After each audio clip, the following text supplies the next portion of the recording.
This is المصحف المحمدي. It looks as beautiful as any other mushaf that you've seen before. But if you look a little bit closer, you will start seeing things that are missing and other things that are not very familiar. In fact, you might even think that you can read it correctly like any other mushaf, while in reality, you would be reading it in a wrong way without realizing. That's why, as an average Quran learner, this is one of the mushafs that you should absolutely avoid when reading the Quran. But what is actually going on with this mushaf? Why does it exist and who uses it?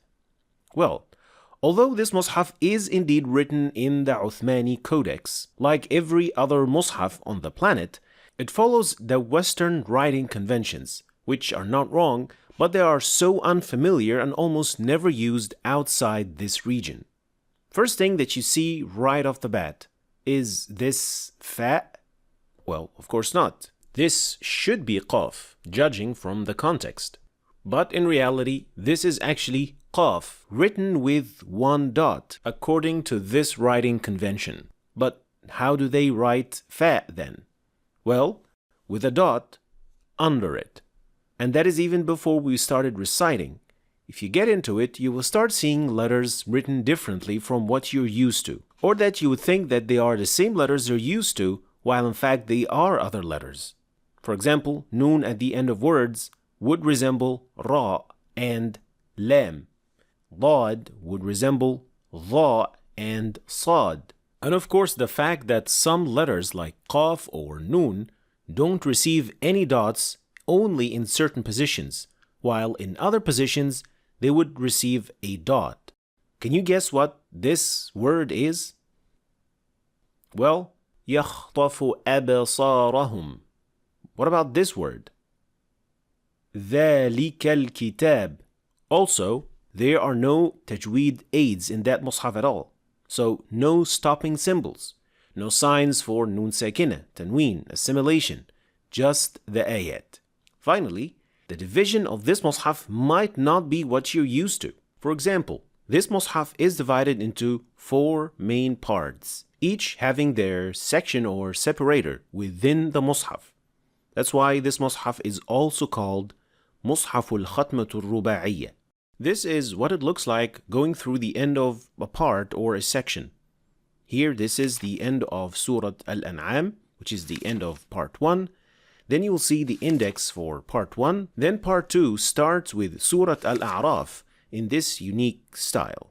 This happens with each section of the entire mushaf. But there is another version of this style called Al-Mushaf Al-Hasani Al-Musabba'. And this mushaf, as the name suggests, is divided into 7 parts, which is the same original division of the mushaf which the Sahaba used to divide their masahif. In some versions, you will still see the familiar division of hizb and juz', but in other versions, this would be completely absent. So now you must be wondering, why is it different like that? And why use different Arabic conventions to write the mushaf? Why do these mushafs still exist today and are being produced with these different writing conventions? Well, when dotting and tashkil was noted in the mushaf, they didn't actually dot every single letter as we do today, but they only dotted the letters that might cause confusions to non-Arabs. So letters like ba, ta, tha were always dotted to clear the confusion since they all look alike. But other letters like noon, qaf, or fa have a unique shape in certain positions, and so they didn't require dotting at all times. So a word like lakin has just one single possibility, and so it didn't need to be dotted. And therefore, only some of the letters were dotted at all times. But then, from this point forward, this dotting system developed in 2 separate ways. In the eastern parts of the Khilafah, the familiar system that we see today was standardized. But in the western parts, it developed differently and became the standard. It is pretty much like the fact that the eastern parts quickly adopted the Hindi numerals, but the western parts, including Al-Andalus, kept using the Arabic numerals till this very day. That's why you also see it in this mushaf as well. So many writing conventions developed differently on the other side of the Islamic world. That's why it looks different.